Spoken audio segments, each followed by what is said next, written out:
Hi students, welcome to Chennai Academy.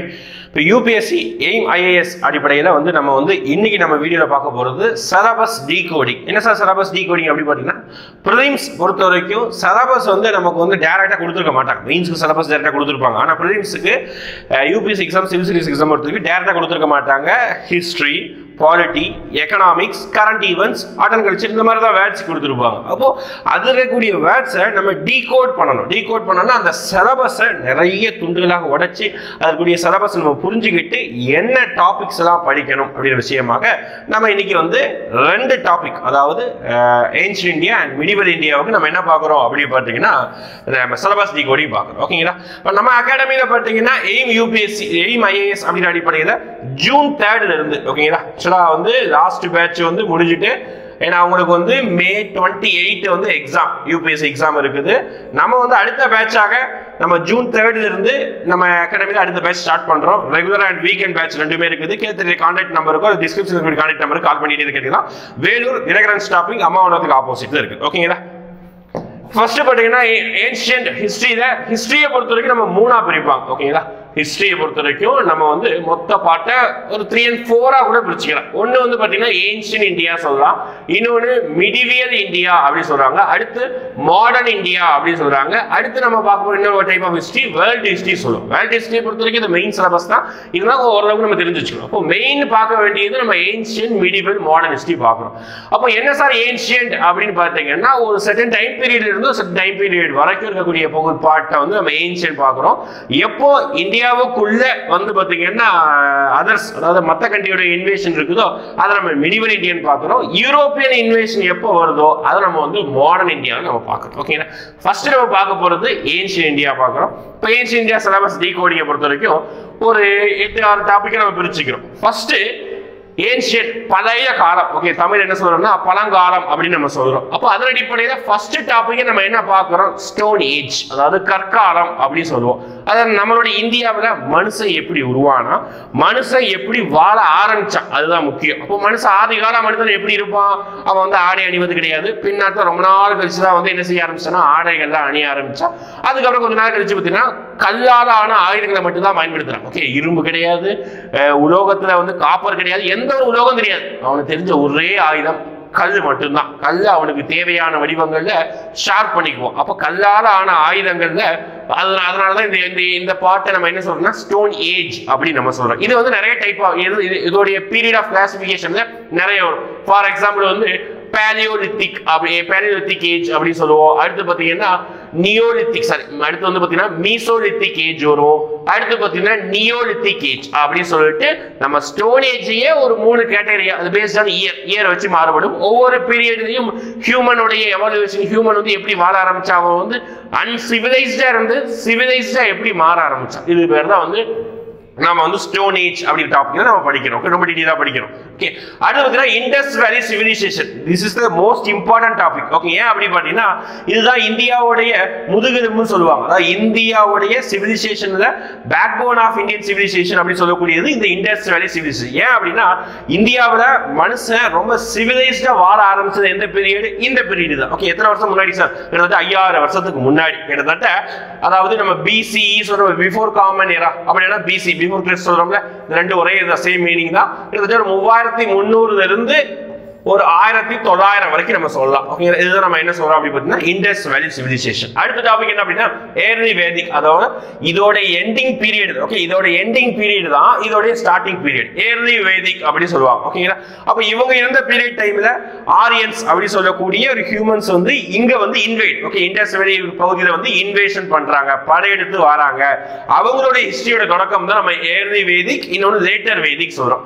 இதுதான் உண்மையாவே நம்ம இப்ப ஃபாலோ பண்ணக்கூடிய ஹிந்துயிசம், அக்னி தெய்வம், அந்த தெய்வம், அந்த சாமி, இந்த சாமி, எவ்வளவோ சாமியை கும்பிடுறோம். இது எல்லாத்துக்கும் ஆரம்ப புள்ளி இதுதான். ஓகேங்களா? நம்ம எவ்வளவு பூஜைகள் செய்யறோம், எவ்வளவு சடங்குகள் செய்யறோம், எல்லா விஷயமும் இந்த டைம்ல தான் எவால்வ் ஆனது. அதே மாதிரி சமுதாயத்தில் ஏகப்பட்ட தீங்கான விஷயங்களும் இந்த டைம்ல தான் எவால்வ் ஆனது. சைல்டு மேரேஜ், அப்புறம் பார்த்தீங்கன்னா சதிக்கு முந்தின ஸ்டேஜ், அப்புறம் பார்த்தீங்கன்னா போலிகேமி, அதாவது பலதார மனம், ஒரு ஆண் பல பெண்களை வந்து திருமணம் செய்வது, இந்த மாதிரி நிறைய பர்தா சிஸ்டம், இந்த மாதிரி கொடுமையான விஷயங்கள் எல்லாமே ஹிந்துக்குள்ளே பரதாசம் இருந்திருக்கு. லேட்டர் வேதிக் டைம்ல தான் வந்து ஸ்டார்ட் ஆனது. ஓகே, அதோட பீரியட் பாருங்க BCE 900 to 600. ஓகே, அடுத்து இதுக்கு அப்புறம் இந்தியாவில் உருவான ஒரு கிங்டம், ஃபர்ஸ்ட் கிங்டம் அப்படி சொல்லணும்னா ஒரு 16 கிங்டம் சேர்ந்து வந்திருக்கும். அதுதான் மகாஜனபதாஸ் அப்படி சொல்லுவாங்க. ஓகே, மகாஜனபதாஸ். அடுத்து மகாஜனபதாஸ் டைம்ல உருவாகிட்டு இருக்கும்போது இந்தியாவில் இந்த ரெண்டு டைம்ல இருந்திருக்க ஹிந்துவிசம், அதாவது நம்ம மதத்தில் இருக்கக்கூடிய ஹிந்து மதத்தில் இருக்கக்கூடிய ரொம்ப தீங்கான விஷயங்களை ஒரு 2-3 பேர் வந்து எதிர்த்தாங்க. 2 பேர் எதிர்த்தாங்க. எதிர்த்து அவங்க புதிதாக ஒரு மதத்தை கிரியேட் பண்றாங்க.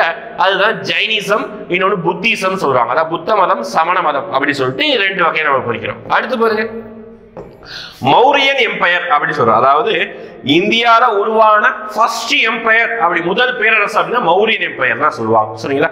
தனநந்தாவை டிஃபீட் பண்ணிட்டு சந்திரகுப்த மௌரியா அப்படி சொல்லக்கூடிய ஒரு மன்னர் என்ன பண்றாருன்னா புதிதாக ஒரு பேரரசு உருவாக்குறாரு. அந்த வம்சத்துக்கு பேர் தான் மௌரிய வம்சம். இது நம்ம முக்கியமா பார்க்கக்கூடிய ஒரு கிங்டம்னா அசோகா. ஓகே, ரொம்ப முக்கியமான கிங் அசோகா. மௌரியன் எம்பையர் பார்ப்போம்.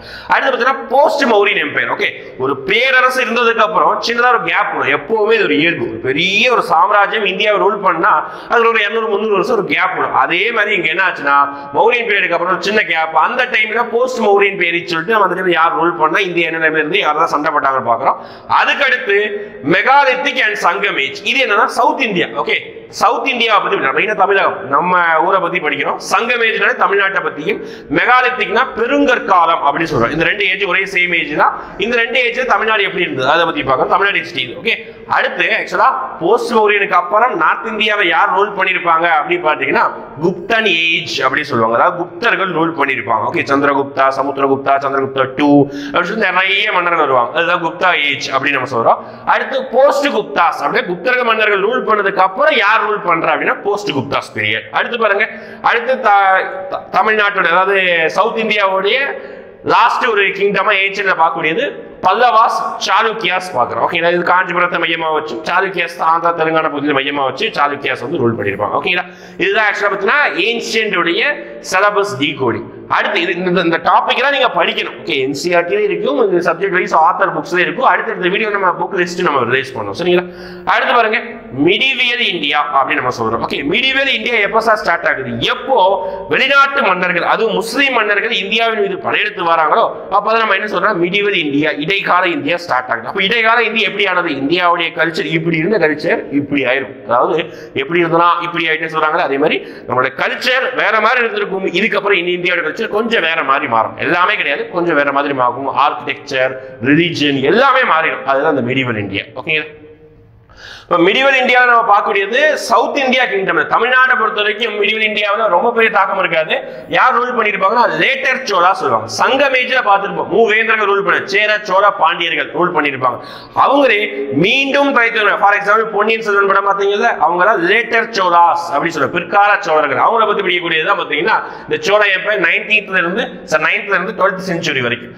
அடுத்து பாருங்க, ஆக்சுவலா இந்த 2 பேரும் பாத்தீங்கன்னா வெளிநாடுகளில் இருந்து இந்தியாவிற்கு படையெடுத்து வந்தாங்க. டர்க்கிஷ். ஓகேங்களா? அதாவது துருக்கிய மக்கள் வந்து இந்தியா நோக்கி பாக்குறாங்க. இந்தியாவில மும்முறை போர் நிகழ்கிறது. அதாவது 3 பக்கத்துலயும் 3 மன்னர் அவங்களே சண்டை போட்டிருக்காங்க. அப்ப அமைதியின்மையின் காரணமாக வெளிநாட்டில இருந்து ஒரு மன்னர் இந்தியாவின் மீது படையெடுத்து இந்தியாவை ஆக்குபை பண்றாங்க. அதுதான் டர்க்கிஷ் இன்வேஷன் அப்படி சொல்றோம். அப்ப டர்க்கிஷ் இன்வேஷன் ஒரு 3 பேர், முகமது பின் குவாசிம், முகமது கஜினி, அடுத்து முகமது கோரி. ஓகே, முகமது கோரி ஒருத்தர் நியமனம் பண்ணுவாரு. அவர் மூலமா என்ன உருவாகுது? டெல்லி சுல்தானேட் அப்படின்னு சொல்லிட்டு கிட்டத்தட்ட 1206 இருந்து ஆரம்பிக்கும். கிட்டத்தட்ட எக்ஸ்டெண்ட் ஆகும். நிறைய இடங்கள் டெல்லி சுல்தான் எக்ஸ்டெண்ட் ஆகும்.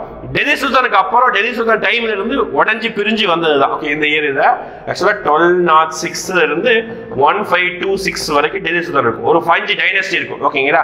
அதாவது ஸ்லேவ் டைனஸ்டி, கில்ஜி டைனஸ்டி, அப்புறம் பாத்தீங்கன்னா Tughlaq dynasty, Lodi dynasty, Sayyid dynasty, Lodi dynasty, 5 வம்சம் இருக்கும். Okay, dynasties. அடுத்து சவுத் இந்தியாவில் டெல்லி சுல்தான் டைம்ல முகமது பின் துக்ளக் டைம்ல உடஞ்சி தனியா வந்ததுதான் இந்த சவுத் இந்தியாவில் விஜயநகரம் அண்ட் பாமினி கிங்டம் அப்படி சொல்றாங்க. அடுத்து பாருங்க, அடுத்து religious and cultural developments in India. அடுத்து பார்த்தீங்கன்னா முகல் எம்பையர்ஸ். ஓகேங்களா? டெல்லி சுல்தானோட எண்டிங் பீரியட் தான் முகல்ஸோட ஸ்டார்டிங் பீரியட். ரொம்ப முக்கியமான ஒரு பீரியட். ஓகேங்களா? முகல்ஸ் எம்பையர் அப்படி சொல்றாங்க. அடுத்து ரைஸ் ஆஃப் மராத்தாஸ், அதாவது மகாராஷ்டிரா பகுதியும் அது கீழக்கூடிய எல்லா பகுதியும் ரூல் பண்ணது Shivaji. Okay, rise of Maratha சொல்லிட்டு சிவாஜியை பத்தி படிக்கக்கூடியது சிவாஜி. ஓகேங்களா? முடிஞ்சது. ஆக்சுவலா இதுதான் என்ன அப்படின்னு பார்த்தீங்கன்னா ஒவ்வொரு சப்ஜெக்டையும் நம்ம டீகோட் பண்ணணும். ஓகே, சிலபஸ் சொல்லிட்டு சும்மா பொத்தாம் போல கொடுத்துருவாங்க. ஆனால் அது என்ன விஷயங்கள்லாம் வருது, என்ன விஷயங்கள்லாம் தேவைங்கிறத நம்ம டீகோட் பண்ணி படிச்சா இல்லையா? யூபிஎஸ்சி ரொம்ப கஷ்டமான எக்ஸாம் கிடையாது, சுலபமாக நம்ம கிளியர் பண்ணலாம். அதுவும் ப்ரிலிம்ஸ்ங்கிறது வந்து ஸ்கிரீனிங் டெஸ்ட் தான், எலிஜிபிலிட்டிக்கு தான். உங்களோட கட் ஆஃப் கூட நீங்க தாண்டினா எலிஜிபிள், அவ்வளோ. மெயின்ஸ் எழுதலாம், மெயின்ஸ் தான் கேட்கும். அப்ப நீங்க இதை படிக்கும் போதே மெயின்ஸுக்கும் ஏற்ற மாதிரி நீங்க என்ன செய்யணும் அப்படின்னா படிக்கணும். நீங்க படிக்கும் போதே மெயின்ஸுக்கும் ஏற்ற மாதிரி நீங்க படிச்சுக்கணும். ஓகேங்களா? அடுத்த வீடியோவில் நம்ம போடுவோம். அடுத்த வீடியோவில் நம்ம புக் லிஸ்ட் எப்படி அப்ரோச் பண்ணணும், ப்ரீவியஸ் கொஸ்டின் டிஸ்கஷன் எல்லாமே நம்ம அடுத்த வீடியோ பார்க்கலாம். தொடர்ந்து உங்களோட சேனலை வந்து ஃபாலோ பண்ணிட்டு இருக்கீங்க. தேங்க்யூ.